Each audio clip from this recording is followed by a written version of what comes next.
মাঝরাতের গল্প। ভয় যদি সত্যির রূপ নিত তবে সেটাই হতো মাঝরাতের গল্প।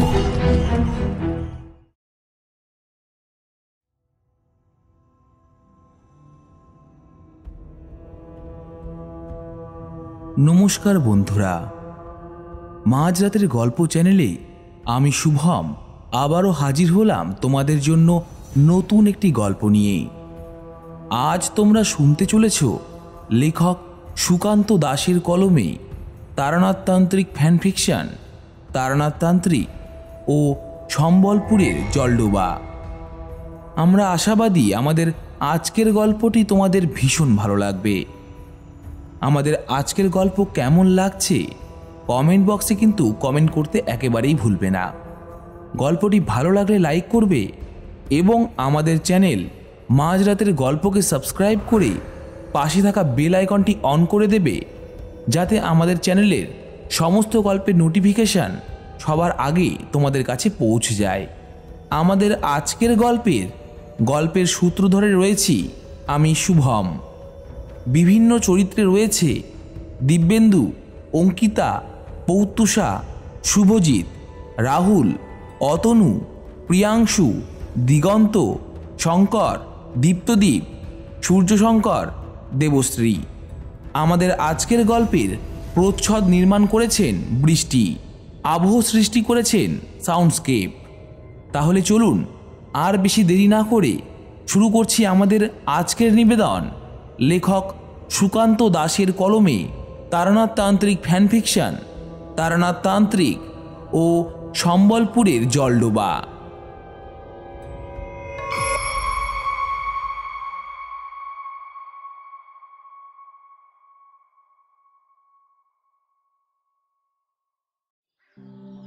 বকুল সবসময় ভয় পায় না, কিন্তু যখন ভয় পায় তখন চট করে কেন জানি তার ভয় কমতে চায় না। আজ দুপুরে একবার ভয় পেয়েছিল সে। আজ দুপুরে যখন ঘর থেকে বাইরে বেরোচ্ছিল, হঠাৎ করে তার ছোট বোন তাকে অকারণেই ভয় দেখিয়েছে। বকুলের ছোট বোনের বয়স খুব বেশি নয়, কিন্তু হঠাৎ করে ভয় দেখানোই বকুল কেমন যেন চমকে গিয়েছিল।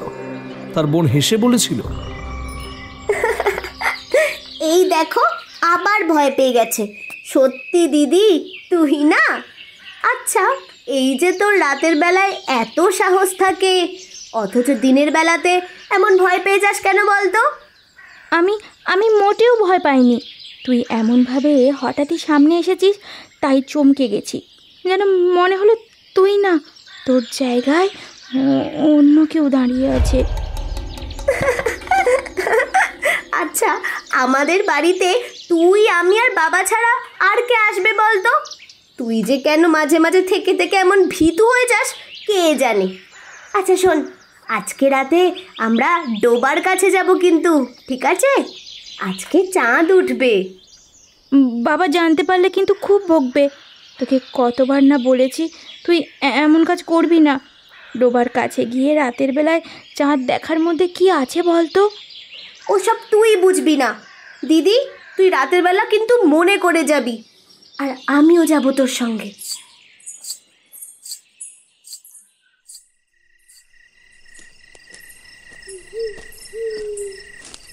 মুকুল আর বকুলের মাঝে এই কথা হয়েছিল দুপুরের দিকে, কিন্তু এখন মুকুল এখানে আসেনি। বকুল একা একাই এসেছে ডোবার কাছে। তার বোনের কথার মধ্যে কি যেন একটা ছিল, সেই আকর্ষণই বোধহয়, অথবা কৌতূহল। চাঁদনি রাতে ডোবার ধারে দাঁড়িয়ে তার বোন মুকুল কি দেখে সেটাই হয়তো জানতে চেয়েছিল সে। মুকুলের বয়স 15 থেকে 16 বছর, আর বকুল তার চেয়ে সামান্য বড়। কিন্তু সামান্য হলে কি হবে, বড় তো বকুলই। ডোবার পাশে ঝাঁকড়া গাছটার নিচে এসে দাঁড়ালো বকুল। সে মনে মনে বলল, আমিও কত বোকা, বোনের কথা শুনে রাতের বেলায় গাছের তলায় চলে এলাম। ধুর ধুর, শুধু শুধু এলাম, বাড়ি ফিরে যাই। তারপর এত ঠান্ডা, উফ, তার ওপর কেউ কোথাও নেই। রাতের বেলায় খুব একটা কেউ বেরোয় না তো। বকুল দাঁড়িয়ে নিজের মনেই কথাগুলো ভাবছে। এমন সময় একটু দূরে কার যেন খুক খুক করে কাশির শব্দ শুনতে পেল বকুল। আরে এখানে তার মানে আমি একা নই, আরেকজন কেউ আছে। বোনটা দুষ্টুমি করে আসেনি তো আমায় ভয় দেখাবার জন্য? এই মুকুল, মুকুল কোথায় তুই? বেরিয়ে আয়, বেরিয়ে আয় বলছি। কেউ বেরিয়ে এলো না। কাশির শব্দটা আর একবার হতে এইবার বকুল দেখতে পেল ডোবার এক পাশে মাটির ওপরে কে যেন বসে আছে। তার কাশির শব্দটাই বকুল শুনতে পেয়েছে। চাঁদের আলোয় তাকে অস্পষ্ট দেখা গেলেও বোঝা যাচ্ছে যে ওটা মুকুল নয়। বকুল একটু চমকে উঠল, এত রাতে তাহলে এখানে ওটা কে? কিন্তু তারপরেই লোকটার কাশির দমক বাড়তে বকুল আর একটু এগিয়ে গিয়ে জিজ্ঞাসা করে, কে এখানে? এখানে কে এত রাতে? ডোবার ধারে কে বসে আছে? বুকের ভেতরটা জ্বলে যাচ্ছে, বড় কষ্ট। একটু জল দাও আমায়। বকুল এগিয়ে গেল। যে কথা বলছে সে একজন পুরুষ মানুষ। গলাটা কেমন একটু ধরা, রুক্ষ। তার বুকে প্রচণ্ড ব্যথা হচ্ছে, তাই গলা থেকে শব্দ ভালোভাবে বেরিয়ে আসে না। এমন অবস্থায় বকুল চুপ করে দাঁড়িয়ে থাকতে পারল না। সে তাড়াতাড়ি এগিয়ে আসতেই বুঝতে পারল লোকটা মাটিতে শুয়ে পড়েছে। তুমি শুয়ে পড়লে কেন? দাঁড়াও দাঁড়াও, আমি জল নিয়ে আসছি তোমার জন্য। কথাটা বলে বকুল এগিয়ে গেল ডোবার দিকে। জল কি সে আনবে সে জানে না। দু হাতে করে জল নিয়ে আসা যায়, কারণ লোকটা শুয়ে আছে, জেগে আছে একটু দূরে। বকুল তাকে দেখে নিয়ে তাড়াতাড়ি জলে নামল। তারপর ডোবার জল হাতে করে তুলতেই বুঝতে পারল জলটা খারাপ নয়, এঁটো কাটা থাকে না, পরিষ্কার থাকে। বকুল জলটা তুলে নিজে একবার খেয়ে দেখল। তারপর লোকটার জন্য আজলা ভরে জল তুলে নিয়ে সবে এগোতে যাবে, এমন সময় বকুল দেখতে পেল তার পিছনে এসে দাঁড়িয়েছে সেই লোকটা। এক মুহূর্তের জন্য চমকে গেল বকুল। তারপর বলল, তুমি তুমি না আসলেই হতো। এই দেখো, এই তো তোমার জন্য জল নিয়ে এসেছি। বকুলের কথা শেষ না হতেই লোকটার এগিয়ে আসা একটা হাত খামচে ধরল বকুলের গলাটা। তার হাত থেকে পড়ে গেল জল। তার হাতের আঙুলের চাপের সঙ্গে সঙ্গে ধারালো নখগুলো যেন বকুলের গলার ভিতরে প্রবেশ করতে লাগলো। বকুল কিছু বলার চেষ্টা করল, দু হাতে সেই হাতটাকে ছাড়াতে গেল, কিন্তু ঠান্ডা লোহার মতো শক্ত সেই হাত। কেন যে মুকুলের কথা সে এইখানে এসেছিল? লোকটার মুখ থেকে বেরিয়ে আসছে তখন এক অদ্ভুত হাসি।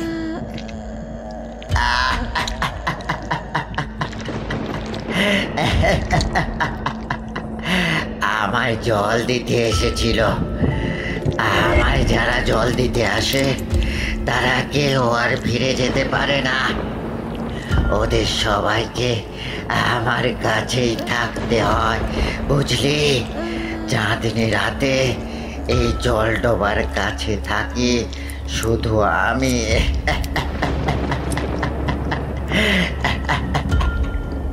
একটা অদ্ভুত পচা গন্ধে ডোবার চারপাশটা ভরে ওঠে, আর তারপরে একটা ঝপ করে শব্দ। ডোবার চারপাশের বাতাসে লেগে থাকে সেই অদ্ভুত পচা গন্ধটা। জলের ভিতরে ডোবার মধ্যে জলের স্পন্দন এক সময় থেমে যায়। লোকটা হাঁটতে হাঁটতে উঠে পড়ে আবার উপরের দিকে। তার চেহারায় তখন আমূল পরিবর্তন এসেছে। এখন আর সেই শুষ্ক রোগা লোকটাকে আর দেখা যায় না। তার বদলে দেখা যায় এক ভয়ঙ্কর মূর্তি। মুখ থেকে বেরিয়ে আসা হাসির শব্দে চারপাশটা তখনও থরথর করে কাঁপছে, আর সেই বাতাসে মিলিয়ে রয়েছে বকুলের শেষ ঘুমানির শব্দটুকু। ওদিকে তখন নিজের ঘরে নিজের বিছানায় মুকুল ঘুমে অচেতন।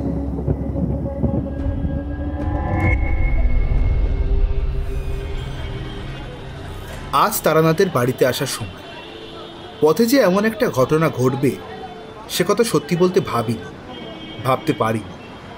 তারানাথের বাড়িতে আসার সময় কিশোরী আর আমি পথে ঘাটে মাঝে মধ্যে এমন অনেক কিছুই দেখে থাকি যেগুলো আদৌ স্বাভাবিক নয়, কিন্তু আজকের ঘটনা একটু বেশি অস্বাভাবিক বলেই মনে হলো। আমি আজ সকালে খবরের কাগজ হাতে কিশোরীর অপেক্ষায় বসে আছি। কিশোরী যখন বাড়িতে এলো তখন আকাশের অবস্থা খুব একটা ভালো নয়, কালো মেঘ ছড়িয়ে রয়েছে সারা আকাশ জুড়ে। আমি বললাম, কিশোরী, আকাশের অবস্থাটা দেখেছো তো? পায়ে হেঁটে কিন্তু মটলেন পর্যন্ত পৌঁছতে পারবো না, ট্রামে চলেই যেতে হবে আজকে। তাহলে মাসের শেষ, এই সময় একটু হিসাব করে না চললে যে সমস্যায় পড়তে হয় সেই কথা তো তোমাকে আলাদা করে বলার কিছুই নেই। যাই হোক, এই তোমার কাছে সিগারেট আছে তো? তাহলে আমি না হয় যাওয়ার ভাড়াটা দিয়ে দেবো। সিগারেটের প্যাকেট আছে, যাওয়ার ভাড়াটাও আমি দিয়ে দেবো। চলো, চিন্তা করতে হবে না। এই অবস্থার মধ্যে হেঁটে না যাওয়াই ভালো। আসার সময় না হয় তুমি ভাড়াটা দিয়ে দিও। তাহলে তো হয়েই গেল, আর চিন্তা কিসের? কবে যে একটু ভালো মাইনের চাকরি পাবো বা মাইনেতে একটু পদোন্নতি হয়ে সেটার একটু বাড়বে, সেই কথা ঠাকুরমশাইকে জিজ্ঞাসা করতে হবে। তা না হয় জিজ্ঞেস করে দেখো, কিন্তু তাতে লাভ হবে কি বলো তো? এই যুদ্ধের বাজারে যেভাবে দ্রব্যমূল্য বৃদ্ধি পাচ্ছে তাতে মাইনে বাড়লেও লাভের লাভ তো কিছু হবে বলে মনে হয় না। ওই একই চলতে থাকবে।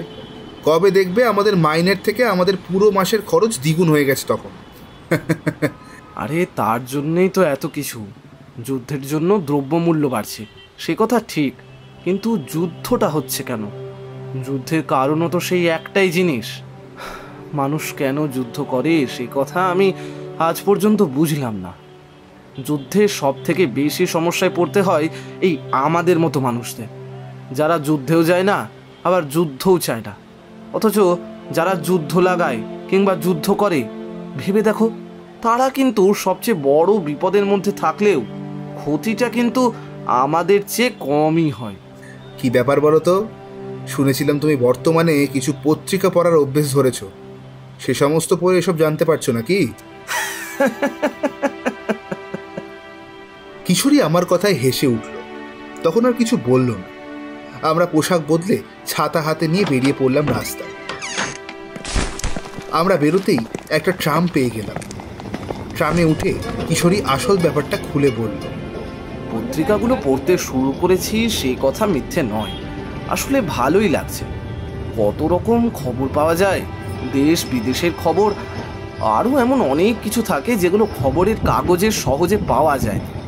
তার সঙ্গে খবরের কাগজগুলো পড়ছি। আসলে অফিস থেকে ফিরে তো আর তেমন কিছু থাকে না। মেজবাড়ির অবস্থা বুঝতেই পারছো, তাস খেলে না হলে হই হুল্লোড় করে সকলে কাটায়, আমিও করি। তবে রাতে ঘুমোবার আগে একটু কাগজ পড়ি, তাই এসব জানতে পারি। তাদের যুদ্ধের প্রভাব আমাদের দেশের ওপর পড়েছে। এই যুদ্ধ কিন্তু আমাদের দেশের যুদ্ধ নয়, অথচ ব্রিটিশদের জন্য আমাদের এই যুদ্ধে জড়িয়ে থাকতে হচ্ছে। একবার ভেবে দেখো তো, এতে আমাদের দেশের কোনো লাভ নেই, অথচ তবুও আমাদের দেশের লোকেরা এমনভাবে অনাহারে মরছে। কত জায়গায় মানুষের খাদ্য, বাসস্থান কোনো কিছুই নেই। দুবেলা কেন, একবেলা পর্যন্ত ওরা খেতে পারছে না। আর আমরা এত সুখ স্বাচ্ছন্দ্য নিয়ে বেশ ভালোভাবে থাকার পরেও আমাদের বারবার কত কিছু নিয়ে কত অভিযোগ। কিশোরী যখন এই সমস্ত কথাগুলো বলে তখন তাকে একেবারে অন্যরকম বলে মনে হয়, যেন মনে হয় কিশোরী নয়, আমার সামনে বসে আছে অন্য কেউ।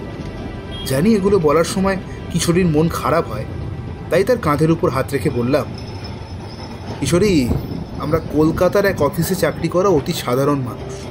আমাদের উপরে বড় কর্তা যদি আমাদের চাকরি থেকে উৎখাত করে দেয় তাহলে আমরা অথই জলে গিয়ে পড়ব। তা আমরা এসব নিয়ে কিছুই করতে পারবো না। এগুলো হলো বড় বড় মাথাদের ব্যাপার। তারা যখন কোনো কিছু করতে চায় না, তারা তখন চায় মানুষ মূল্যে মরুক। তাহলে আমরা আর কী করতে পারি? কিশোরী চুপ করে রইল, উত্তর করল না। মনটা যেন কেমন হয়ে গেল। তাই মন খারাপটাকে তাড়াবার জন্যই ট্রামের জানলা থেকে মুখ বাড়িয়ে বাইরের দিকে তাকিয়ে আছি। এই এমন সময় দেখতে পেলাম দৃশ্যটা। একটা লোককে 5-6 জন মিলে রাস্তার মাঝখানে ফেলে লাঠি, সোটা, ঘুষি, চর, লাথি এইসব দিয়ে মারছে। হঠাৎ ব্যাপারটা দেখে কেমন চমকে উঠলাম। কিশোরীকেও দেখালাম। ওখানে ট্রামটা সামান্য থেমেছিল। কিশোরী মুখ বাড়িয়ে পথের একজনকে জিজ্ঞাসা করল, এই কি ব্যাপার বলুন তো, লোকটাকে সবাই মিলে মারছে কেন? পকেট মা টাকা চুরি করতে গিয়ে ধরা পড়েছে, আর তাতেই মার খাচ্ছে। শুধু আজই নয়, এই এলাকায় আরও কয়েকবার এমন হয়েছে। বয়স্ক মানুষ, তাই দৌড়াতে পারে না তেমন ভালোভাবে, তবুও টাকা চুরি করতে আসবে। শুনেছি এই লোকটার কেউ নেই, শরীরও খুব একটা ভালো না, তেমন কোনো কাজও করতে পারে না, তাই এই অবস্থা। লোকটার বলা কথার শেষের দিকে যেন একটা সহানুভূতি মিশেছিল, কিন্তু যারা লোকটাকে মারছে তাদের মধ্যে এমন কোনো ব্যাপারই নেই। রাস্তার উপর পড়ে থাকা লোকটার কপাল ফেটে রক্ত বেরোচ্ছে। সে মাটির উপর শুয়ে 2 হাত জড়ো করে কিছু একটা বোঝাবার চেষ্টা করছে, কিন্তু তার হাতে গায়ে এসে পড়ছে লাঠির আঘাত। সঙ্গে সঙ্গে ট্রামটা ছেড়ে দিল। দৃশ্যটা আমরা আর বেশিক্ষণ দেখতে পেলাম না। হুট করে কেন যেন মনে পড়ল কিশোরীর বলা কথাগুলো। কিশোরী তো এমন কোনো কথাই বলতে চাইছিল, তাই না? বাকি পথটা আর কোনো কথা হলো না। ট্রাম এসে যখন মটলেনের কাছে থামলো, আমরা চুপচাপ নেমে গিয়ে পৌঁছলাম তারানাথের কাছে। দেখি তারানাথ জানলার কাছে বসে একটা পুরনো হলদেটে হয়ে যাওয়া পুঁথি খুলে নাড়াচাড়া করে দেখছি। আমাদের সাড়া পেয়ে বলল, ও তোমরা এসেছো তাহলে? আমি তো ভাবলাম বোধহয় বৃষ্টি নামার পরে তোমরা আসবে। তা একদিকে এসে ভালোই করেছো, এক্ষুনি বৃষ্টি নামবে, তাকিয়ে দেখো। আর একটু অপেক্ষা করলে যে বৃষ্টি নামতো না, সে কথা কিন্তু হলফ করে বলতে পারি না ঠাকুরমশাই। কিন্তু আপনি হঠাৎ আজ পুঁথিপত্র নিয়ে খুলে বসলেন। অনেকদিন আগের একটা ঘটনা মনে পড়ে গেল, সেই ব্যাপারে একটা লেখা ছিল বলে মনে পড়ছিল, তাই খুললাম এটা। যাকে তোমরা এসেছো, এখানে বসো, আমি বরং পুঁথিটা রেখে আসি, আবার পরেই না হয় দেখব। আমি আর কিশোরী তক্তপোষের এক পাশে বসলাম। তারানাথ আসতেই কিশোরী সিগারেটের প্যাকেটটা এগিয়ে দিতেই তার মুখটা উজ্জ্বল হয়ে গেল। সে বলল, আগের যে প্যাকেটটা দিয়েছিলে সেটা শেষ হয়ে গিয়েছে। আজ প্রায় 2 দিন হলো সিগারেট খাওয়া হয়নি। আজ বেশ ভালো লাগছে। সিগারেট না খেলে কেমন কেমন যেন একটা হয় মাঝে মাঝে, বুঝলে? সেই আগে তামাক খেতাম, এখন তো আর সেটাও খাওয়া হয় না। তাই তামাকের বদলে এই সিগারেটটাই যেন ধীরে ধীরে নেশায় পেয়ে বসেছে। তারানাথ তান্ত্রিকের সিগারেটের নেশাই ধরলো নাকি? তাহলে বলতেই হবে সিগারেটের গুণ আছে ভালো। তেমন কিছু নয়, তাছাড়া সিগারেটের মধ্যে সেই তামাক খাওয়ার আমেজটাও নেই, কিন্তু তবুও যাকে তোমাদের যেটা বলছিলাম, শোনো, অনেকদিন আগের একটা কথা মনে পড়ে গিয়েছিল আজকে। তোমাদের সেটাই আজকে আমি বলবো বলে ঠিক করেছি। ভালো করে বসো দেখি এবার। এরপর আমরা গুছিয়ে বসলাম। তারানাথ তো সিগারেটের অগ্নিসংযোগ করে, তারপর 2-3টে ধোঁয়ার রিং ছেড়ে বেশ আমেজ নিয়ে আমাদের দিকে তাকিয়ে যখন কথা বলতে শুরু করলো, ঠিক তখনই বাইরে আবার টিপ টিপ করে বৃষ্টি নেমে এলো। সিগারেটের ধোঁয়ায় তক্তপোষের আশপাশটা বেশ ভরিয়ে দিয়ে তারানাথ এবার একটু থিতু হয়ে বসলো। যে সময়ের কথা বলছি, মনে করো সে আজ থেকে প্রায় 20-22 বছর আগের ঘটনা, বা তারও একটু কমও হতে পারে। অর্থাৎ মধুসুন্দরী দেবীর সঙ্গে ততদিনে দেখা হয়ে গিয়েছে। একদিন গ্রামের পথে পথে ঘুরতে ঘুরতে এক আখের ব্যবসায়ীর সঙ্গে দেখা হলো। সেই গরুর গাড়িতে করে কোথায় যেন যাচ্ছে। আমায় দেখে সে গাড়ি দাঁড় করালো। আমায় দেখে অবশ্যই গাড়ি দাঁড় করাবার অন্য একটা কারণও ছিল। মেঠো পথের একপাশে গাছের তলায় আমি চুপ করে বসেছিলাম। জল তেষ্টা পেয়েছিল প্রচন্ড, অথচ আসার পথে একটা দিঘি, ডোবা বা পুকুর তো দূর, এমনকি একটা বাড়ি ঘর পর্যন্ত চোখে পড়েনি। আর পথ চলতে পারছিলাম না, বড্ড ক্লান্ত লাগছিল। তার উপর কোথাও জল নেই, তেষ্টায় বুক ফেটে যাচ্ছিল। তখন আমি কোনো রকমে মুখ তুলে তাকাতেই দেখতে পেলাম একটা গরুর গাড়ি এসে দাঁড়িয়েছে। বললাম, একটু জল খাওয়াতে পারো? কথাটা বলে তার মুখের দিকে তাকাতেই দেখলাম সে অবাক হয়ে আমার দিকে তাকিয়ে দেখছে, যেন ভালো করে কিছু একটা বোঝার চেষ্টা করছে। তারপরে গরুর গাড়ির কাছে গিয়ে মাটির একটা পাত্রে করে জল নিয়ে এলো।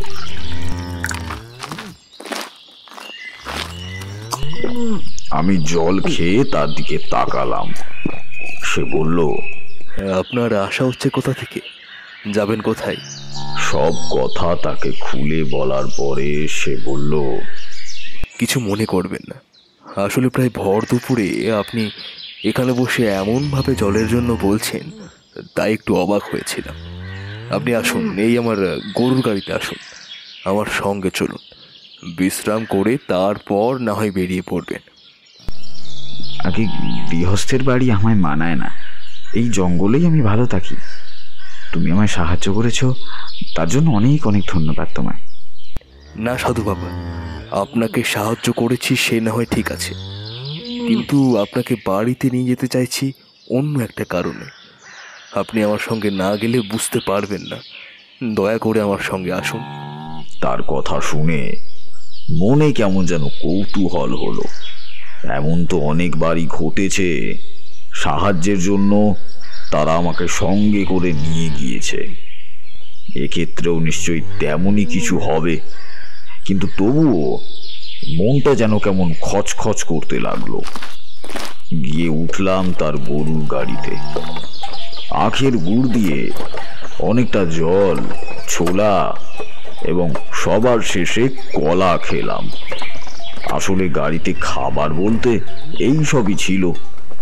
দুটো বড় বড় কলার কাঁদি ডাই করে রাখা ছিল, আর ছিল আখের গুড়।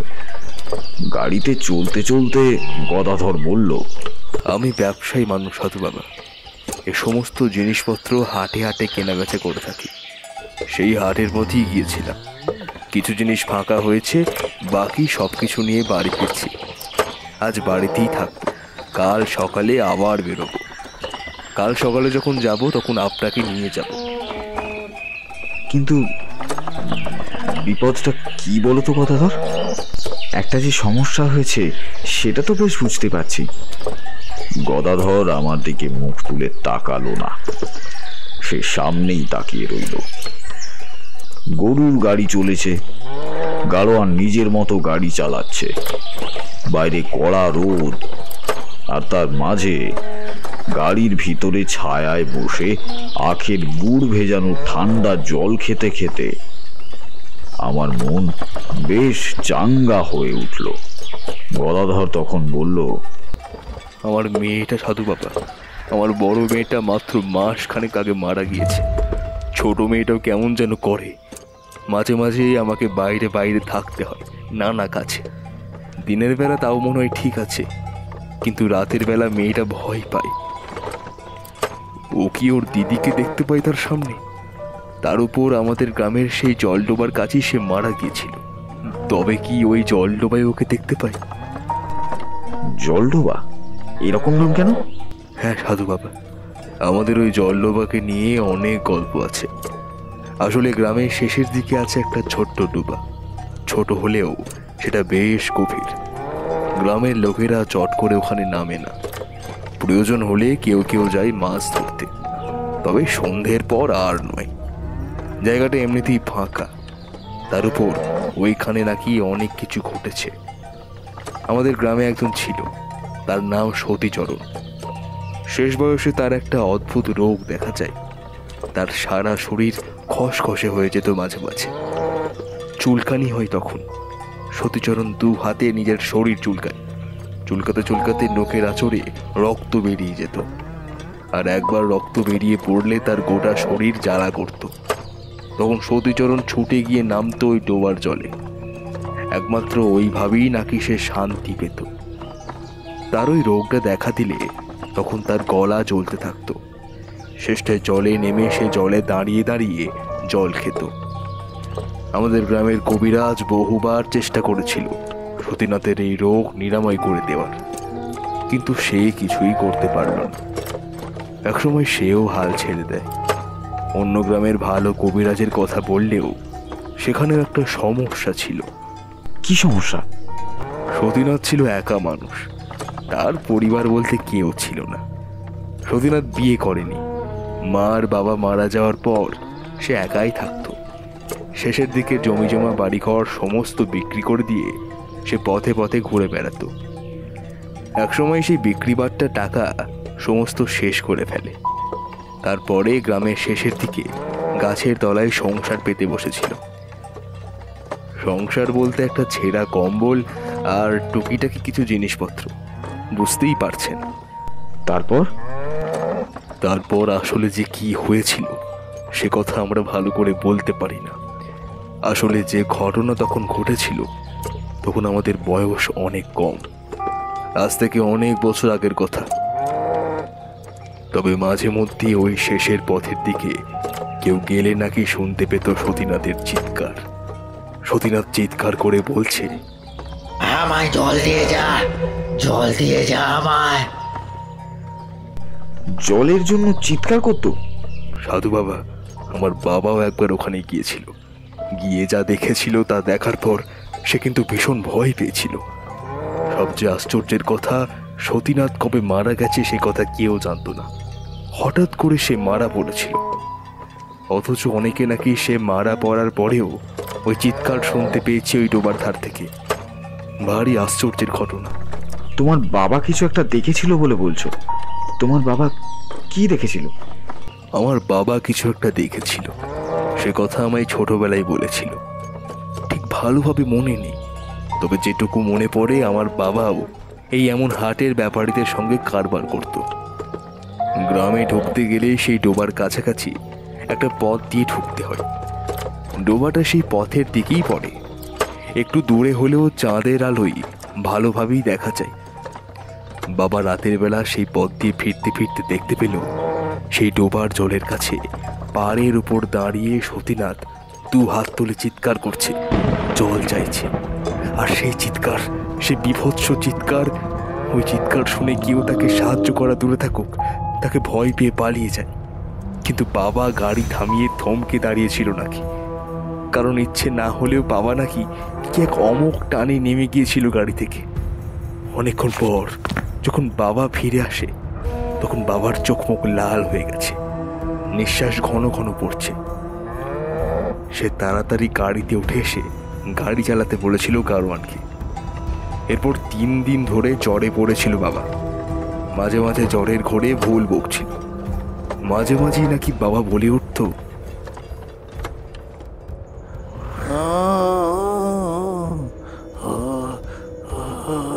গা থেকে রক্ত বেরোচ্ছে, রক্ত বেরোচ্ছে। ওই ওই যে ওর গা থেকে রক্ত বেরোচ্ছে। আর নিজেই নিজের রক্ত চেটে চেটে খাচ্ছে।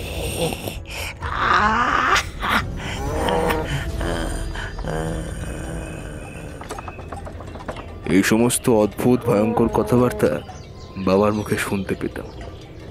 আমরা যদিও অনেক ছোট ছিলাম তখন, তাই আমরা তার কথা সেভাবে কিছুই বুঝতে পারিনি। বাবা কিন্তু 3 দিন পরে ঠিক হয়ে যায়। তারপরে আর সে কখনো এসব ব্যাপারে কথা বলেনি।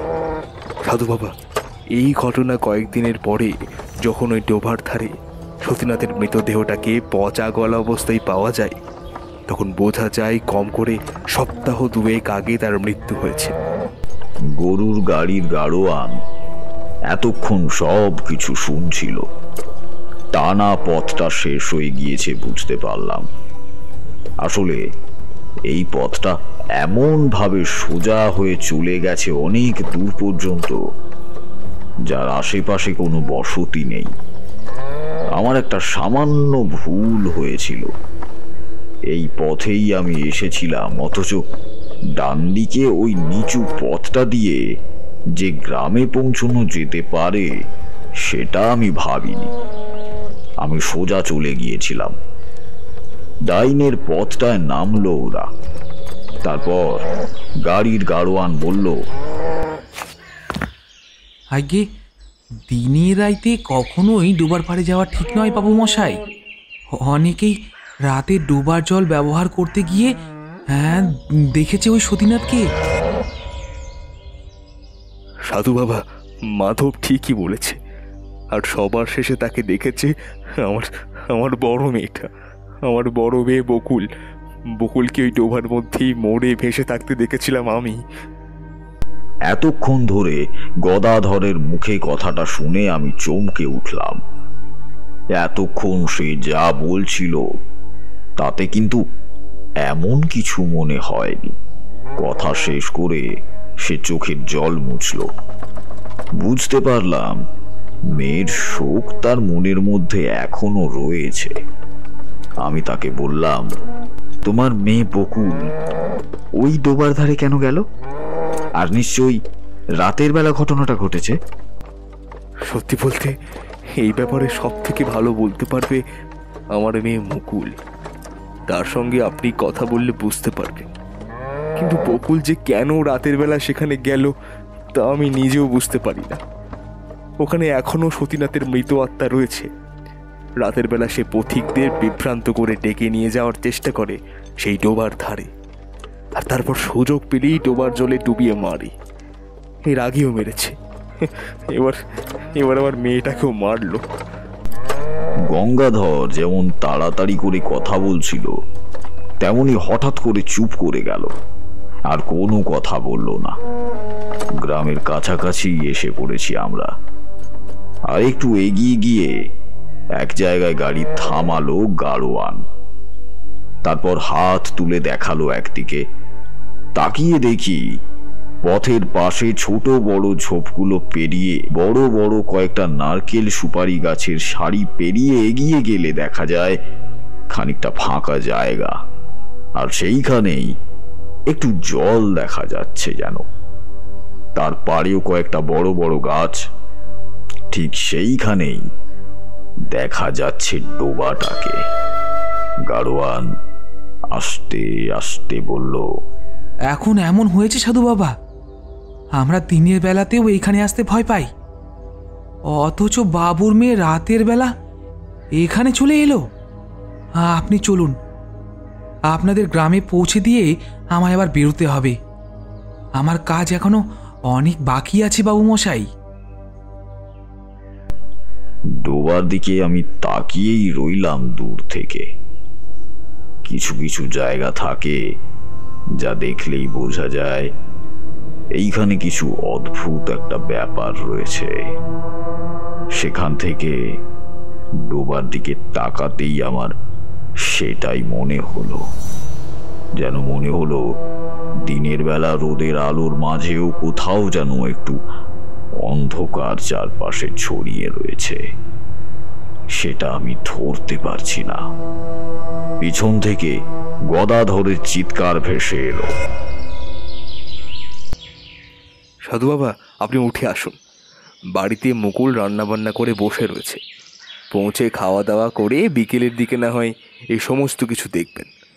আজ আর কোনো কাজ নেই, মাধবকেও ছাড়তে হবে। সে আমার মাল পৌঁছে দিয়ে আসতে যাবে। গদাধরের কথা শুনে আমি উঠে এলাম গাড়িতে। গাড়ি আবার চলতে শুরু করলো, কিন্তু চলন্ত গাড়ি থেকে পিছন ফিরে ডোবাটাকে দেখার চেষ্টা করছিলাম। এতক্ষণ একটানা কথা বলে তারা না চুপ করতেই আমি আর কিশোরী কিছুক্ষণ চুপ করে তাকিয়ে রইল। বাইরের বৃষ্টিটা বাড়তে শুরু করেছে। এরপর কিশোরী বলল, তার মানে গ্রামের শেষের ওই ডোবার জায়গাটা হলো খারাপ, সেখানে কেউ গেলে তার বিপদ হয়। কিন্তু তারপরে ওই গদাধরের মেয়ে ওখানে গেল কেন? আর তার মেয়ে যদি ওখানে গিয়ে থাকে তাহলে বাড়িতে কে আছে? তার কি দুটি মেয়ে? দুটি মেয়ে। একটির নাম বকুল, তার বয়স 16 পেরিয়ে গিয়েছিল। আর একটির নাম মুকুল, তার বয়স ওই 15 কি 16 বছরের কাছাকাছি হবে। বড় মেয়েটি ওইখানে ওই ডোবার ধারে মারা পড়েছে। ছোট মেয়েটি সেই ব্যাপারে নাকি কিছুই জানতো না, তবে পরে বুঝতে পেরেছিল সে অনেক কিছুই জানতো। যাই হোক, গ্রামে এসে ঢুকলাম। গ্রামের নাম সম্বলপুর। গরুর গাড়ি খানিকটা পথ এগিয়ে একটা বাড়ির সামনে আমাদের নিয়ে গিয়ে দাঁড়ালো। বাঁশের বেড়া দিয়ে বাড়ির চৌহদ্দিটা চারপাশ থেকে ঘেরা। মাটির দেওয়াল, খড়ের চাল হলেও ঘরগুলো বেশ বড়, গোছানো আর সুন্দর। ভারী সুন্দর করে ঘরের দেওয়াল, বারান্দা, মাটির মেঝে সবকিছু গোবর দিয়ে নিকোনো, পরিষ্কার পরিচ্ছন্ন। তাছাড়া ঘরের বাইরে উঠোনের মধ্যে তুলসী মণ্ডপ, বাড়ির এখানে ওখানে ছড়িয়ে থাকা ছোট ছোট এটা ওটা গাছ রয়েছে। সবকিছুতেই একটা গোছানো হাতের ছোঁয়া রয়েছে, যেন কেউ নির্ভুল হাতে এগুলিকে নিজের হাতে সাজিয়েছে। গরুর গাড়ির শব্দ পেয়ে বোধহয় মেয়েটা বেরিয়ে এসেছিল।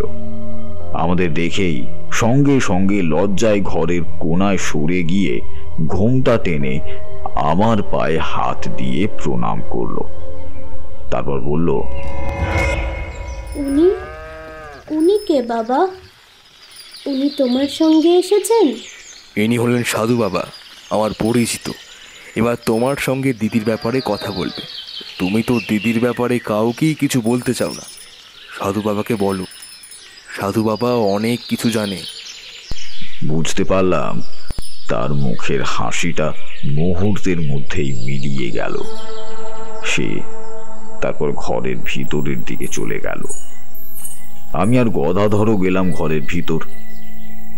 ততক্ষণে গরুর গাড়িটা সামনে থেকে পাক খেয়ে ঘুরে আবার পিছনে চলতে শুরু করেছে।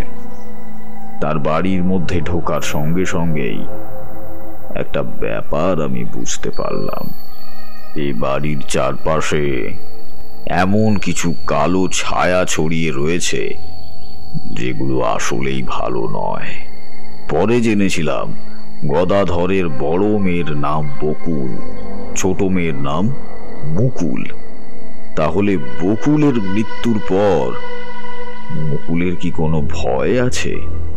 এই কথাটা কিন্তু বারবার মাথার মধ্যে ঘুরতে লাগলো। তার কারণ এই বাড়ির চৌহদ্দির মধ্যে অনুভব করতে পারা সেই কালো অন্ধকারটা। তবে তখন বিকেল নামতে শুরু করেছে।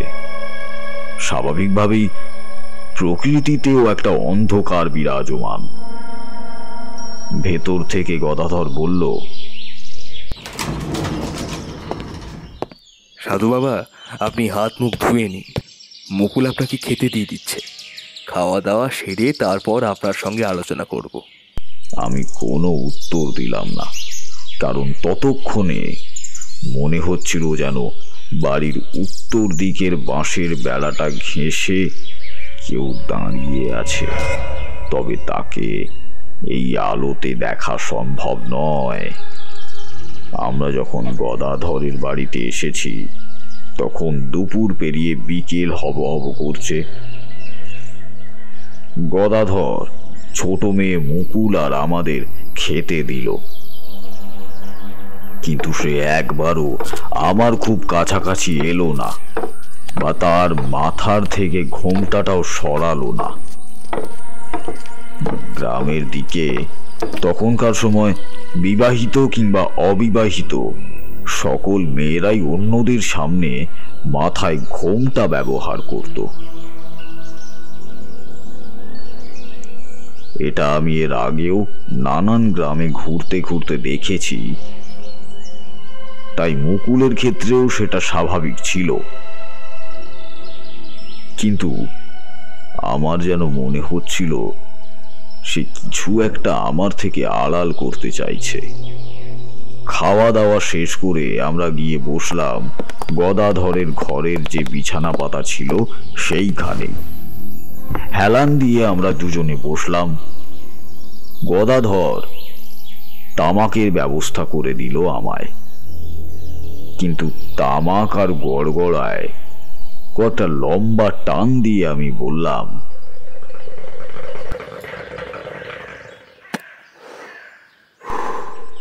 তোমার মেয়ে কি এমনভাবে সবার সামনেই মাথার ঘোমটা দিয়ে রাখে? অবিবাহিত একজন মেয়ের পক্ষে ব্যাপারটা কিরকম অস্বাভাবিক, নাকি তোমাদের গ্রামের এটাই নিয়ম? আগে এমনটা করতো না। তাছাড়া আমার ছোট মেয়ে মুকুল বড়ই চঞ্চল। দিদির মৃত্যুর পর কেমন যেন হয়ে গেছে, কথা কম বলে, নিজের মতোই থাকে। ঘরের কাজ ছাড়া আর অন্য কোনো কিছুতেই যেন তার মন নেই। এবার আমায় বলো তো, আসলে কি হয়েছিল? মানে যেদিন তুমি বললে তোমার মেয়ে মারা গিয়েছে, সেই দিন কি ঘটনা ঘটেছিল আমাকে একটু বলো তো। প্রায় মাস খানেক আগে। সেদিন ছিল একটা পূর্ণিমার রাত। পূর্ণিমা ছিল বলে নয়, একটা কাজ নিয়ে আমায় বেরোতে হয়েছিল। সেদিন আমি বাড়িতে না থাকায় ওই দিন পাশের বাড়ির অমলার মা আমাদের বাড়িতে এসে শোয়। কখনো কখনো আমার দুই মেয়ে তার বাড়িতে রাতের বেলা ঘুমোতে যায়। বাড়িটা দেখতে ওরকম ছোট লাগলেও বাড়িটা কিন্তু বেশ বড়। বাড়িতে লোকজনও বেশ ভালোই রয়েছে। অমলার মা এই বাড়িতে আসে। সেদিনও তার এই বাড়িতে আসার কথা ছিল। সেদিন যখন অমলার মা এই বাড়িতে আসে, তখন কিন্তু মুকুল আর বকুল দুজনেই ঘরে ছিল। সে এসে দরজা বন্ধ করে ওদের নিয়ে শোয়। আমার মেয়ে দুটো বিছানায় শোয়, আর অমলার মা এক পাশে শোয়। ওই জায়গাটায় বিছানা করে, বিছানায় শুতে পারে না। অনেক রাতের দিকে নাকি অমলার মার ঘুম ভেঙে যায়। তখন সে দেখতে পায় ঘরের মধ্যে মুকুল থাকলেও বকুল নেই। আর তারপরে কই গো, কেউ আসনি কি ঘরে? হ্যাঁ, কোথায় গেলে? কেউ আসো। গদাধর কথা বলছে, তখনই একটি গলা শোনা গেল বাইরে, মেয়েলি গলা। গদাধর গলাটা শুনেই বলল, অমলার মা এসছো নাকি? ভিতরে এসো তো একটু, সাধু বাবা তোমার সঙ্গে কথা বলবে। আমরা মুখ তুলে বাইরের দিকে তাকালাম। একটু পরে ঘরে ঢুকে এলো এক মধ্যবয়স্ক মহিলা। মাথায় কাঁচা পাকা চুল, পরনে সাদা থান। সেই মহিলা বিধবা। সে ঘরে ঢুকে আমায় দেখে প্রণাম করলো। তারপর একটা মোড়া টেনে নিয়ে বসলো সামনে। তারপর বলল, এই আপনি এসেছেন, খুব ভালো হয়েছে সাধু বাবা। মেয়েটা কেমন যেন হয়ে গেছে, দিদি চলে যাওয়ার পথেই এমন অবস্থা। আপনি একটু দেখুন তো, কোনো ব্যবস্থা করা যায় নাকি। যে রাতে বকুল হারিয়ে যায়, সেই রাতে ঠিক কি কি হয়েছিল বলুন তো? ও বাবরে, ওই রেতের কথা আমি মনে করতে চাই না সাধু বাবা। কদিন এমন হয়েছে যে গদাধর বাড়িতে নি, এখানে এসে আমি শুয়ে আসি, কখনো কিছু হয় না। অথচ সেই দিন যে কি হলো, আমি খুব তাড়াতাড়ি ঘুমে পড়ি। আমার ঘুম খুব গভীর। সারাদিন মাঠের কাজ, এটা ওটা সব কিছু করে আর শরীরের বল থাকে না, ঘুমিয়ে পড়েছিলুম। হঠাৎ কি কারণে জানি ঘুমটা ভেঙে গেল। ঘুমতে উঠে ঘরের মধ্যে জ্বলতে থাকা হ্যারকেনের আলোয় দেখি বকুল ঘরে নেই কো। অথচ মুকুল নিজের মতো শুয়ে ঘুমোচ্ছে। তাড়াতাড়ি মুকুলে ডাকলুম, এই মুকুল, মুকুল, এই মুকুল, এই ওঠ না, বকুল কোথায় গেল রে? হ্যাঁ, ওঠ। মুকুল রে এটা বলতেই সে উঠে পড়ল। আমি আর মুকুল মিলে বাইরে বেরোলুম। তারপর তাকে অনেক খুঁজি দেখলুম, কিন্তু কোথাও কিছুটি নেই। তখনই হঠাৎ মুকুল বলল, দিদি ওই ডোবার কাছে যায়নি তো? ডোবা? কোন ডোবার কথা বলছিস? গ্রামের শেষে যে ডোবা আছে, সেই ডোবার কাছেই দিদি গিয়ে থাকতে পারে। আমার ভুল ছিল, আমারই ভুল। ডোবার উপর চাঁদের আলো পড়লে তাকে খুব সুন্দর দেখা যায়, আমি দিদিকে বলেছিলাম। এসব তুই কি কথা বলছিস বোকার মতো? ওই ডোবার কাছে কেউ যায় নাকি? জানিস নি ওই জায়গাটা ভালো নয়। কিন্তু কেন ভালো না?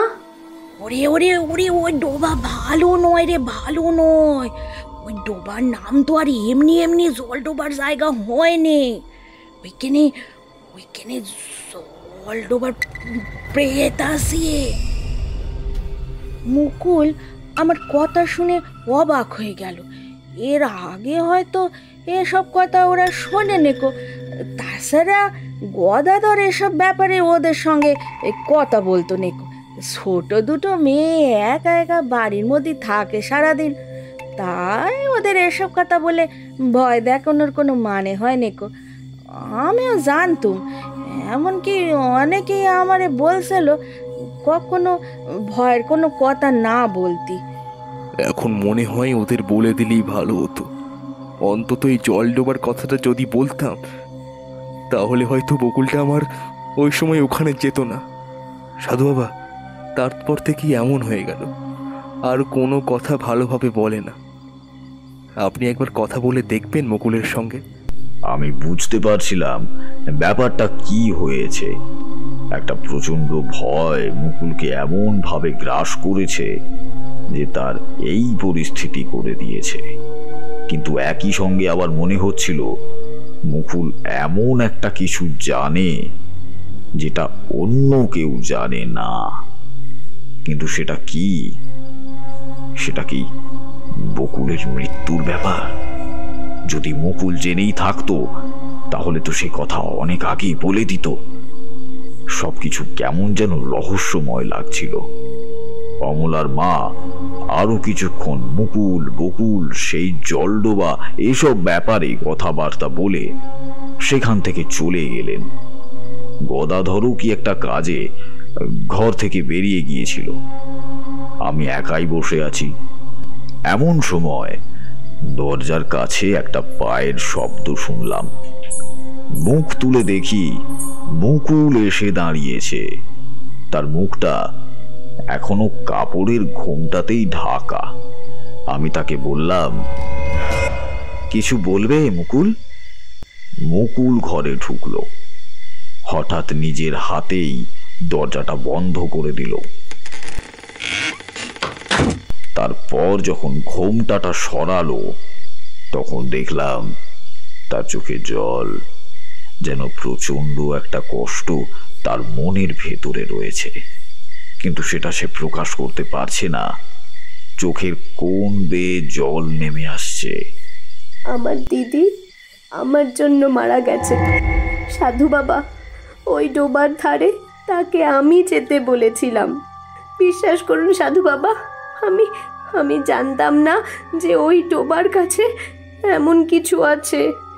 এর আগেও তো আমি ডোবার দিকে কয়েকবার গেছিলাম, কিন্তু পূর্ণিমার রাতে কখনো যাইনি। আমি মুকুলের কথায় আশ্চর্য হয়ে বললাম, তার মানে তুমি কি বকুলকে ওইখানে যাওয়ার কথা বলেছিলে? আমি শুধু বলেছিলাম পূর্ণিমার রাতে ওখানে দাঁড়িয়ে পূর্ণিমা দেখতে খুব ভালো লাগে। চারপাশটা ফাঁকা, তাই ডোবাতে সেই চাঁদের আলোটা পড়ে। আমি এর আগেও 2-1 গিয়েছিলাম, তাই আমি জানতাম। কিন্তু সেদিন আমারও যাওয়ার কথা ছিল। আমি ঘুমিয়ে পড়েছিলাম, তাই দিদি একা একাই চলে গেছিল। আমি ঘুম ভেঙে কথাটা কিভাবে বলবো সেটা ভেবেছিলাম, কিন্তু ততক্ষণে আমার যেন মনে হচ্ছিল আমি যা দেখছি তা স্বপ্ন নয়, সত্যি। এইবার যেন মুকুলের চোখ মুখ কেমন হয়ে গেল। সে একবার এদিক ওদিক তাকিয়ে তারপর বলল, যেদিন রাতে দিদি ওই দিঘির কাছে গিয়েছিল সেদিন সন্ধেবেলাতেই আমি আর দিদি একবার ওইখানে গিয়েছিলাম। বাবা সেদিন ফিরবে না, তাই পাশের বাড়ির অমলার মাকে আমাদের ঘরে থাকতে বলে গিয়েছিল। আমরা খাওয়া দাওয়া করে যখন অমলার মাকে ডাকতে গেলাম তখন সে বলল কিছুক্ষণ পর আসবে। আমি আর দিদি তখন ঠিক করলাম আমরা ওই দিঘির কাছে যাব। দিদি বলল, তাহলে চলো এখনই ওখান থেকে ঘুরে আসি। কিন্তু আমার কেমন যেন ভয় করছে। ওই দিঘির দিকে যাওয়া নাকি ভালো না। দিঘির পাড়ে কারোর কিছু হয়েছে সে কথা তো আমি আজ পর্যন্ত শুনতে পাইনি। আমি যেন শুনেছিলাম, তবে তা অনেক বছর আগে। এখন চল একবার দেখে আসি। এরপর আমরা ডোবার পাড়ে চলে যাই। কিছু কি দেখতে পেয়েছিলে? না সাধু বাবা, কিচ্ছু দেখতে পাইনি। তবে যেন বারবার মনে হচ্ছিল অন্ধকারের মধ্যে কেউ আমাদের বারবার দেখে চলেছে। গাছের আড়াল থেকে, ডোবার আশপাশ থেকে, এমনকি ডোবার জলের তলা থেকেও যেন কেউ আমাদের দেখছিল। এমন কথাই বারবার আমার মনে হচ্ছিল। আমি ভয় পাচ্ছিলাম, দিদিকে তাড়াতাড়ি চলে আসতে বলছিলাম। কিন্তু সেদিন রাত্রে দিদির ওই জায়গাটা খুব ভালো লেগে গিয়েছিল। তারপরে অমলার মা চলে আসবে এমন ভয় দেখাতেই দিদি আমাকে নিয়ে বাড়ি চলে আসে। রাতের বেলা যখন ঘুম ভেঙেছিল, যেন মনে হলো একবার দিদি দরজা খুলে বাইরে বেরিয়ে চলে যাচ্ছে। কিন্তু তখন আমার খুব ঘুম পেয়েছিল। আমি ভাবলাম হয়তো স্বপ্ন দেখছি, তাই আবার চোখ বন্ধ করে ঘুমিয়ে পড়েছিলাম। কিন্তু তখন যদি চোখ বন্ধ না করে চোখ খুলে রাখতাম আমি, তাহলে হয়তো আর এমন কিচ্ছু হতো না, কিচ্ছু হতো না। কথাটা বলতে বলতে মুকুল কাঁদতে লাগলো। আমি বুঝতে পারলাম বড় একটা জটিল সমস্যার মধ্যে জড়িয়ে পড়েছে গদাধর, মুকুল এবং মুকুলের মৃত দিদি বকুল। আমি সব কিছুর সঙ্গে জড়িয়ে পড়েছি। ওই গ্রামের শেষের ডোবা, তাকে গ্রামের লোকেরা বলে জল ডোবা। কিন্তু কিছু তো একটা আছে ওই ডোবার ধারে কিংবা অন্য কোথাও হোক না, কোনো এক শক্তি যার জন্য এইসব কিছু হচ্ছে, তাকেই তো দেখা দরকার। একটু পরে মুকুলও চলে গেল। গদাধর ফিরে এসে বলল, আপনি বাইরে কোথাও গেলে চলুন, আর না হলে কাল সকালে তো আমি বেরিয়ে যাব, আপনাকেও বেরিয়ে যেতে হবে। আমি তখন সব কিছু হিসেব করে ফেলেছি, আর হিসেব করে একটা আশ্চর্য ব্যাপার জানতে পারলাম। আজ হলো পূর্ণিমা, একটু পরেই আকাশে গোল রূপালী থালার মতো চাঁদ উঠবে।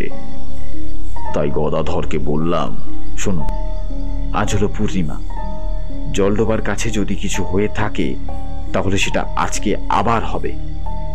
আজকে রাতে ওই জলডোবার কাছে আমি যেতে চাই। কথাগুলো বলতে বলতে আমরা পথে নেমেছিলাম। আমার মুখের দিকে তাকিয়ে আশ্চর্য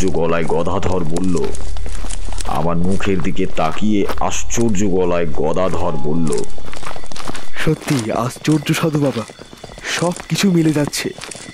সব কিছু যদি মিলে যায় তাহলে। বাকি কথাটা আর শেষ করলো না।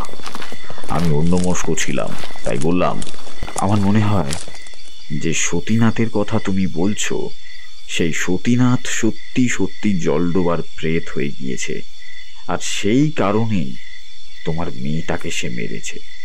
তাকে তো আর ফিরিয়ে দেওয়া যাবে না, কিন্তু এরপর যাতে আর কারো কোনো ক্ষতি না হয় সেই ব্যবস্থা করা যাবে।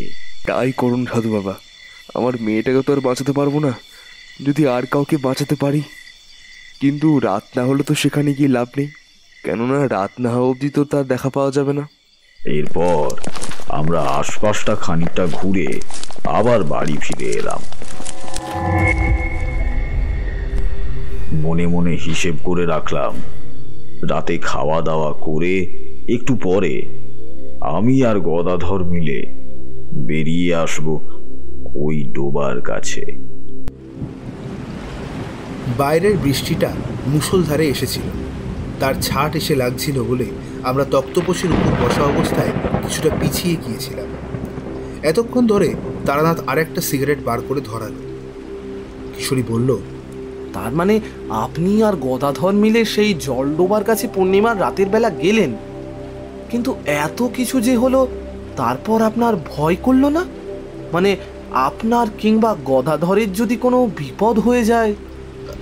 আর একটা কথা, মুকুল নামের মেয়েটি আমার মনে হয় আরো কিছু জানতো, যেগুলো সে আপনাকে বলেনি কিংবা আপনাকে বলতে চায়নি। মুকুল আরো অনেক কিছু জানতো, সেটা আমি বুঝতে পেরেছিলাম সেই মুহূর্তেই। কিন্তু সে তখন এত কিছু বলতে পারেনি কেন সেটাও আমি জানতাম। আসলে মুকুল ভয় পেয়েছিল। সে ভয় পেয়েছিল যে বকুলের পরে তারও হয়তো কোনো ক্ষতি হতে পারে। সেই দিন রাতের বেলা ওই ডোবার ধারে গিয়ে তারা কিছু একটা দেখতে পেয়েছিল, যে কথাটা সে আমায় বলল না। কিন্তু তারপরে যে বকুল আবার কেন ফিরে গিয়েছিল সে কথা কিন্তু আমি নিজেও বুঝতে পারিনি। যাই হোক, রাতের বেলা খাওয়া দাওয়ার পর আমরা সেখানে যাব বলে ঠিক করেছি। এমন সময় মুকুল এর ফাঁকে আমার কাছে এলো। সে আমায় বলল,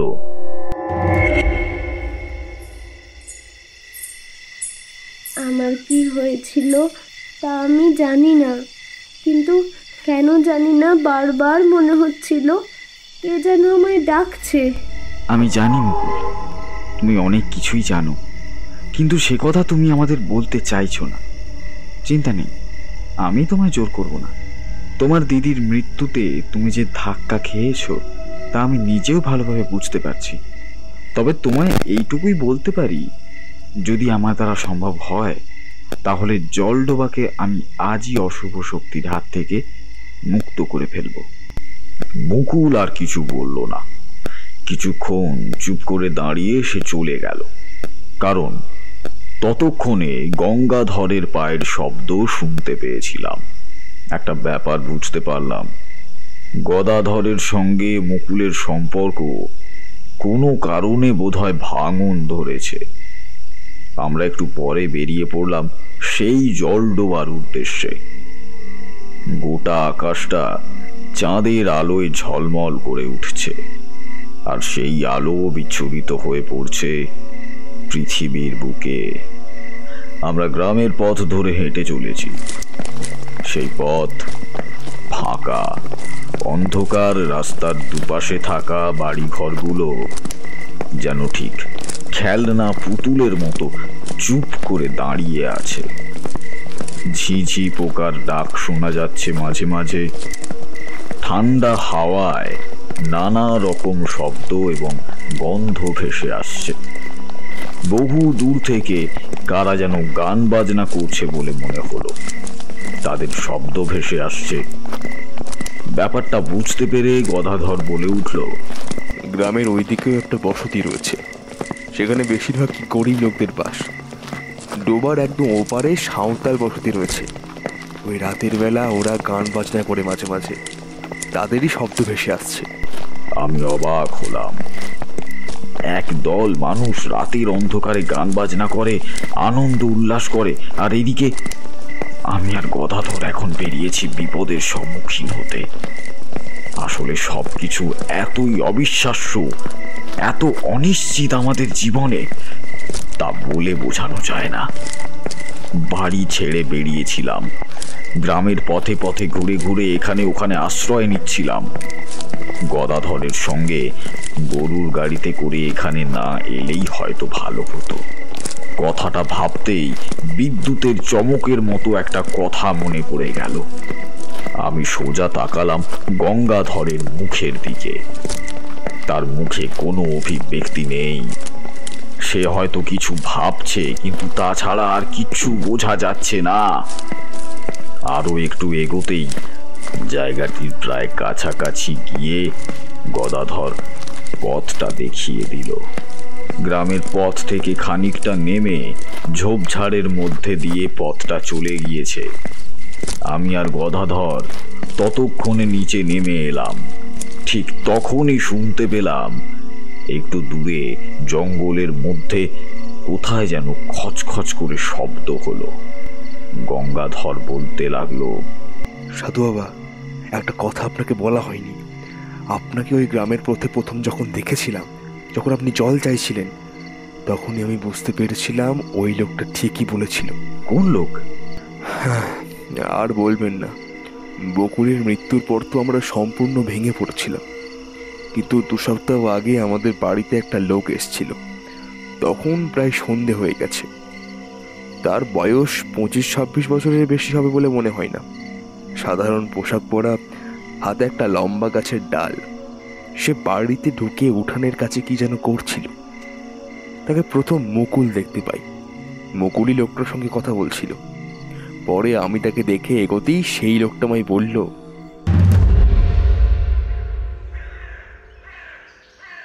চিন্তা করো না, এটাই শেষবার, আর কিচ্ছু হবে না। সে আসছে, সময় হলেই সে আসবে। কে তুমি? আর এইসব কিসের কথা বলছো? কি আসছে? এই সম্বলপুরকে যে এই সমস্ত বিপদ থেকে রক্ষা করবে সে আসছে। সে এখন পথেই আছে। তবে মনে রাখিস, তার সঙ্গে দেখা হবে এক রুক্ষ প্রান্তরের মাঝে। সে অসহায়ের মতো অপেক্ষা করবে তেষ্টার জন্য। তাকে তখনই আনতে হবে, তারপর সেই সব কিছু ঠিক করে দেবে। যে তোমার সমস্ত কথা বলেছিল সে নিশ্চয়ই তোমার বাড়িতে আশ্রয় নেয়নি। তুমি খেতে বললেও সে তোমার বাড়ি খেতে চায়নি, শুধু গাছের ডাল দিয়ে বাড়ির আশপাশটা আঁকছিল, ঘুরে বেড়াচ্ছিল। আমার কথা শুনে অবাক হয়ে গেল গদাধর। আমার দিকে তাকিয়ে কিছু একটা বলতে যাবে তার আগেই আমরা শব্দটা শুনতে পেলাম। হাঁটতে হাঁটতে সেই জলডোবার প্রায় কাছাকাছি এসে পড়েছি আমরা। এমন সময় শুনতে পেলাম কি যেন বলছে, একটু জল খাবো, গোটা শরীর জ্বলে যাচ্ছে, বুকের ভেতরটা ফেটে যাচ্ছে। শব্দটা শোনার পর আমি আর গদাধর একসঙ্গে তাকালাম সামনের দিকে। দেখি জলডোবার কাছে একজন শুয়ে রয়েছে, দু হাতে নিজের বুকের উপর থাপ্পড় মারছে, আর তার সঙ্গে সঙ্গে এই কথাগুলো বলছে। সে এক ভারী অদ্ভুত দৃশ্য, অদ্ভুত ব্যাপার। চাঁদের আলোয় স্পষ্টভাবে সবকিছু দেখা যায়। রোগা ফ্যাকাশে চেহারা, কম্বল জাতীয় একটা কিছুর ওপর সে শুয়ে রয়েছে। সে যে উঠে দাঁড়াবে সেই ক্ষমতাও তার বোধ হয় নেই। গদাধর বলল, সাধু বাবা, আপনি দাঁড়ান, আমি লোকটাকে একটু জল দিয়ে আসছি। সঙ্গে সঙ্গে মনে পড়ে গেল মুকুলের কথা। মুকুল আমায় এই কথাটাই বলেছিল যে কেউ জল চাইলে যেন তারা জল না দেয়। ভারী আশ্চর্য হলাম গঙ্গাধরের কাজ দেখে। সে তো সবকিছুই জানে, তারপরেও সে সামনের দিকে এগোচ্ছে কেন? সে তখন অনেকটা এগিয়ে পড়েছে জলের দিকে। সে জলে নামতে যাচ্ছে, আর আমার নজর গেল ডোবার জলের দিকে। ঠিক সঙ্গে সঙ্গে যেন আবার চমকে উঠলাম।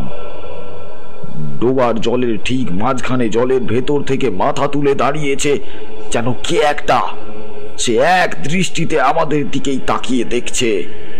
ঝোপের আড়ালে সবকিছু দেখা যায়, অথচ তাকে আমি এতক্ষণ দেখতে পাইনি। তাকে দেখার সঙ্গে সঙ্গে বুঝতে পারলাম এই শক্তিটাকেই আমি অনুভব করছিলাম গদাধরের বাড়ির কাছে। গদাধর ততক্ষণে জলের অনেকটা কাছাকাছি পর্যন্ত নেমে গেছে। কি যেন বলতে বলতে আজলা করে জল তুলে নিচ্ছে। বুঝতে পারলাম আজলা করে জল তুলে গদাধর নিজে খাওয়ানোর চেষ্টা করবে। ঠিক তখনই ব্যাপারটা আমার মাথায় চলে এলো। আমি দ্রুত এগিয়ে গিয়ে একরকম ঝাঁপিয়ে পড়লাম গদাধরের ওপর। হাত থেকে সমস্ত জলটা মাটিতে পড়ে যেতেই যেন গদাধর একটা ঘোরের মধ্যে ছিল। তাড়াতাড়ি আমার দিকে তাকিয়ে গদাধর বলল, সাধু বাবা, আমি এখানে এলাম কি করে? ঠিক তখনই মাটিতে থাকা সেই লোকটি উঠে দাঁড়িয়েছে। ওর শরীর যেন ধীরে ধীরে বদলে যাচ্ছে।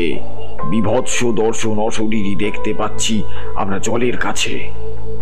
আর ওদিকে খুব নিঃশব্দে জলের উপর থেকে উঠে আসছে একটা কালো ছায়া।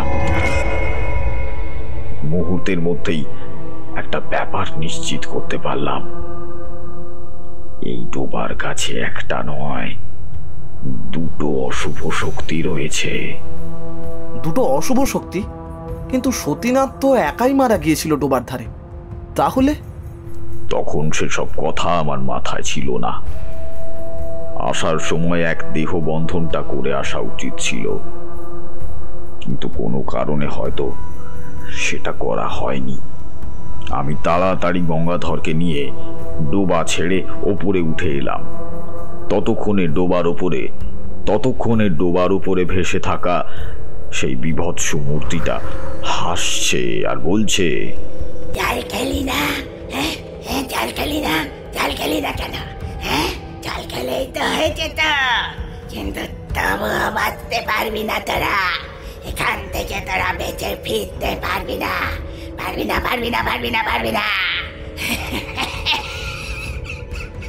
ততক্ষণে ডোবার জল থেকে সেই কালো মূর্তিটা যেন সাপের মতো বুকের উপর ভর দিয়ে উপরের দিকে উঠে এলো। তাকিয়ে দেখতে পেলাম পাশাপাশি দাঁড়িয়ে দুটো বিভৎস মূর্তি। চোখ দুটো সাদা ফ্যাকাশে, মুখের ভেতর মাছের আঁশের মতো যেন অসংখ্য দাগ। কালো কালো সেই মূর্তি দুটো শেয়ালের মতো 4 হাত পায়ে হামাগুড়ি দেওয়ার ভঙ্গিতে মাটির ওপরে উঠে বসলো। একটা মূর্তি কোনো কথা বলছে না, অন্য মূর্তিটা তাই কথা বলল। এখান থেকে আজ পর্যন্ত কেউ ফিরে যেতে পারেনি, তারা পারবি না। এতক্ষণ পরে আমি কথা বললাম, কিন্তু গদাধর তোদের কোনো ক্ষতি করেনি। এমনকি এখানে যারা এর আগে এসেছে তারাও তোদের কোনো ক্ষতি করেনি। তাহলে তোরা কেন ওদের মারতে চাস? কেন? মানুষকে আমি ঘৃণা করি, যে কোনো মানুষকেই আমি ঘৃণা করি। তাদের জন্যই তো আমার এই অবস্থা হয়েছে। আমার রোগ হয়েছিল বলে ওরা আমায় ডোবার ধারে রেখে দিয়ে গিয়েছিল, কেউ খোঁজ নিতে আসেনি।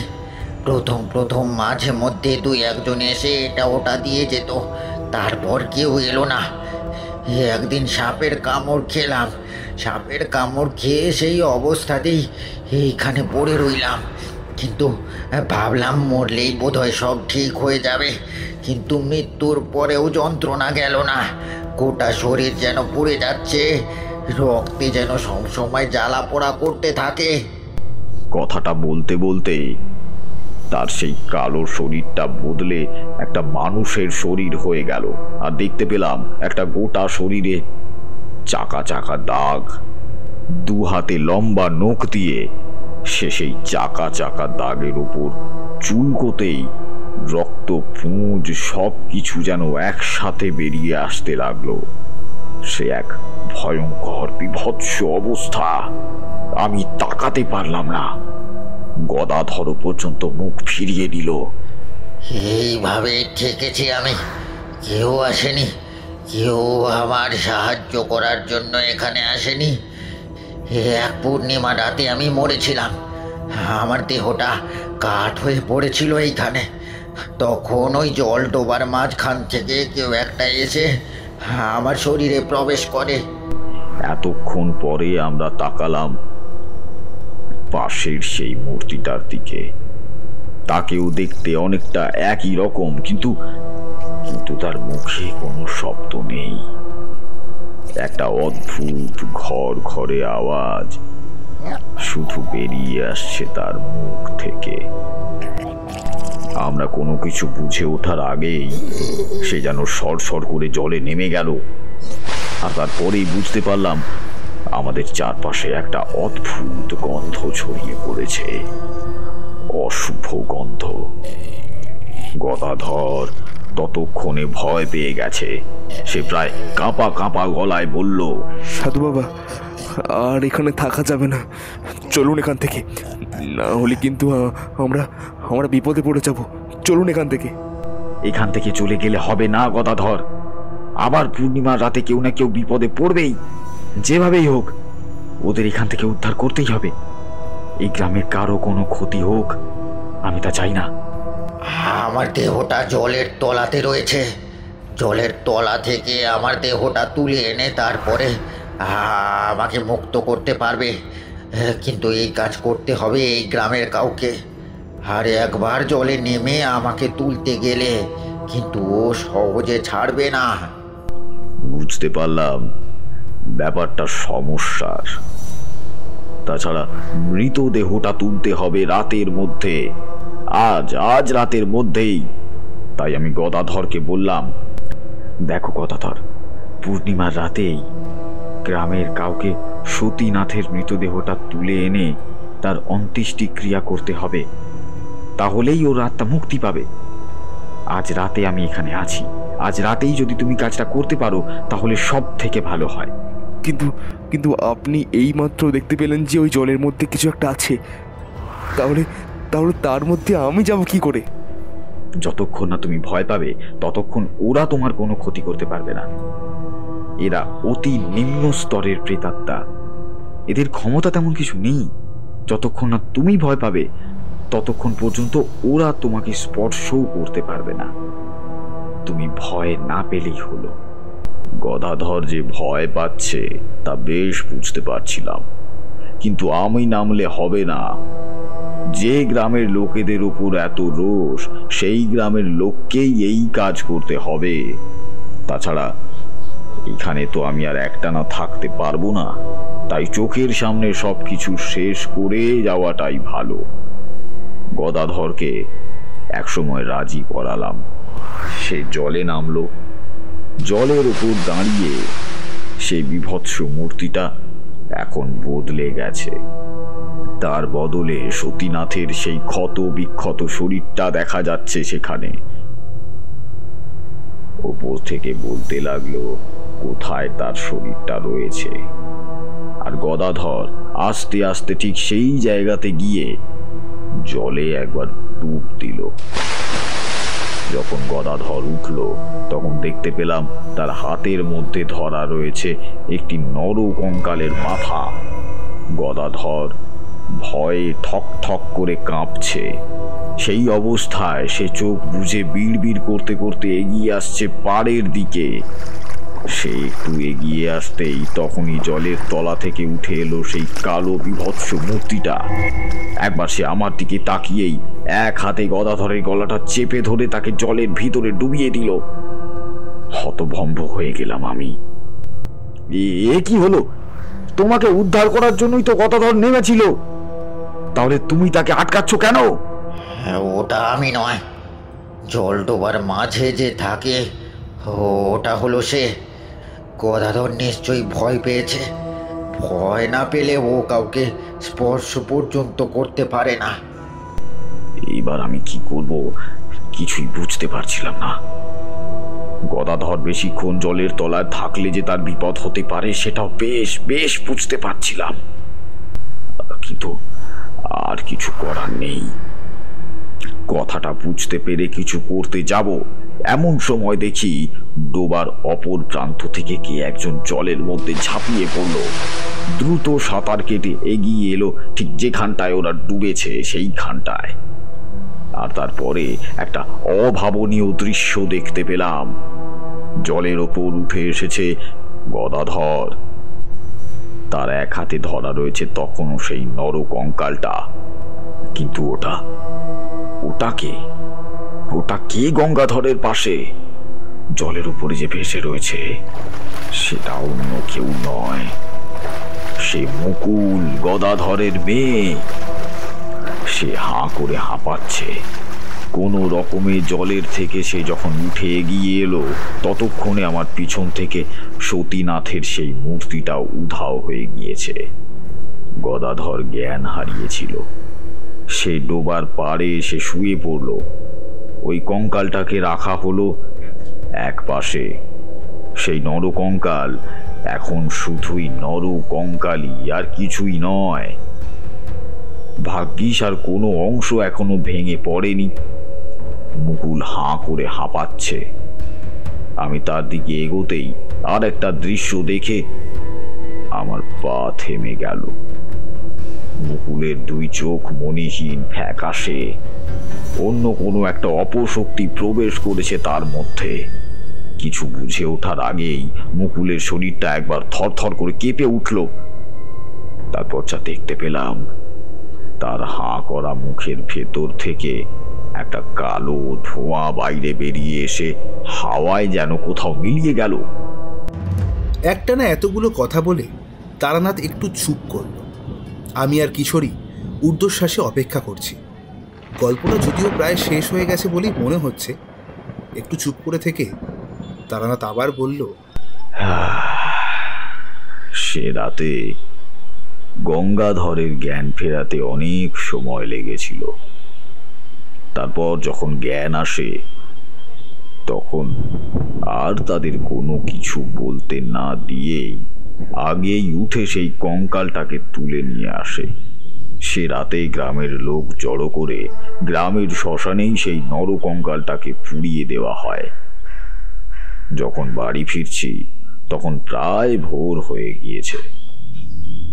মুকুল ঘুমোচ্ছিল। মুকুলের ঘরে গিয়ে বসতেই সঙ্গে সঙ্গে অমলার মা আমাদের কথা শুনতে লাগলো। আসলে আমরা যাবার আগেই অমলার মাকে মুকুলের ঘরে থাকার কথা বলে গিয়েছিলাম। আমি তো শুয়েছিলাম, হঠাৎ একটা শব্দ শুনে ঘুমটা ভেঙে গেল। দেখি মুকুল ঘরতে বেড়ে চলে যেতেছে। কিছু বলতে যাব তার আগেই মুকুল আমার দিকে তাকালো। দেখি তার চোখ দুটো সাদা। আর কিছু বলার সাহস পেলাম না আমি। তার ডাক শুনেই আমি ঘুম ভেঙে উঠে পড়েছিলাম। তারপর একবারে ঘুম ভাঙলো সেই ডোবার পাড়ে। কি হয়েছিল আমার সাধু বাবা? এখন সকাল হয়ে গিয়েছে। গ্রামের লোক, গদাধর, অমলের মা, মুকুল, এমনকি সেই গাড়োয়ান মাধব পর্যন্ত এসেছে। সবাই আমার মুখের দিকে তাকিয়ে রয়েছে। আমি বললাম, সতীনাথ মারা গিয়েছিল, কিন্তু গ্রামের লোকের উপরে তার অনেক রাগ ছিল। তাই মৃত্যুর পরেও তার আত্মা সেখানেই থেকে গিয়েছিল প্রতিশোধ নেবার জন্য। ওই জলডোবার মধ্যে অন্য কোনো একটা অপশক্তি ছিল। আমার মনে হয় সেই শক্তি কোনোভাবে ডোবার মাঝে বন্দি করেছিল সতীনাথের শরীরটাকে। যখনই সতীনাথ ওখানে কাউকে নিয়ে যেতে পারত, সতীনাথ নয়, তার উপর আক্রমণ করত আসলে ওই জলে থাকা সেই প্রেত। সতীনাথ শুধু নিজেই মুক্তি চেয়েছিল, কিন্তু ওই প্রেত চেয়েছিল নতুন নতুন জীবন। ওই ডোবাতে আবার খুঁজলে হয়তো এমনও কিছু মৃতদেহ খুঁজে পাওয়া যাবে। তবে সতীনাথ আশা করি আর ওখানে থাকবে না, তাই ওই অশুভ শক্তিরও ক্ষমতা কমে যাবে। তবুও রাতের বেলা ওই ডোবার পাশটা থেকে একটু দূরে থাকাই ভালো। একটা কথা আপনাকে বলিনি সাধু বাবা, ভেবেছিলাম হয়তো চোখের ভুল। ওই দিন আমি আর দিদি যখন ওই ডোবার কাছে যাই, তখন ওই ডোবার ঠিক মাঝখানে কাউকে আমি দাঁড়িয়ে থাকতে দেখেছিলাম। পুরো শরীর নয়, বুক পর্যন্ত। অথচ ডোবাটা যে কত গভীর তা আমি জানি।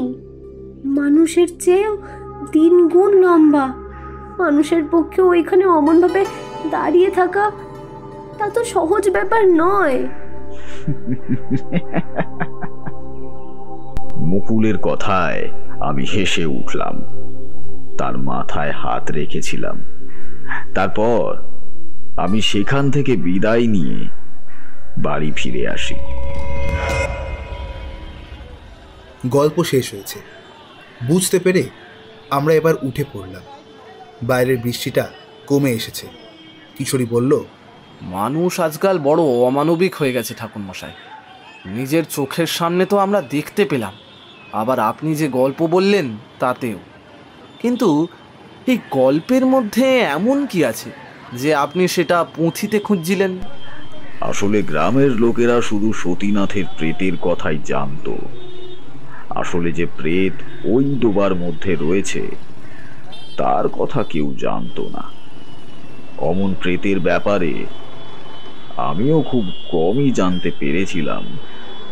তবে কোনো এক পুরাণে পুঁথিতে অমন নিঃশব্দ জায়গায় ডোবার মাঝে থাকা ওই অশুভ শক্তির ব্যাপারে কিছু লেখা ছিল। যারা অতি প্রাচীন শক্তি, তারা কোনো মানুষের মৃত্যু হওয়ার পর তৈরি হয় না, তারা আসলেই এক ধরনের শক্তি। তার ব্যাপারেই লেখা ছিল, সেটাই খুঁজছিলাম, বুঝলে। নাও এবার বরং তোমরা বেরিয়ে পড়ো দেখি, নইলে আবার বৃষ্টি নামবে, তখন কাক বেজা হতে হবে বলে দিলাম।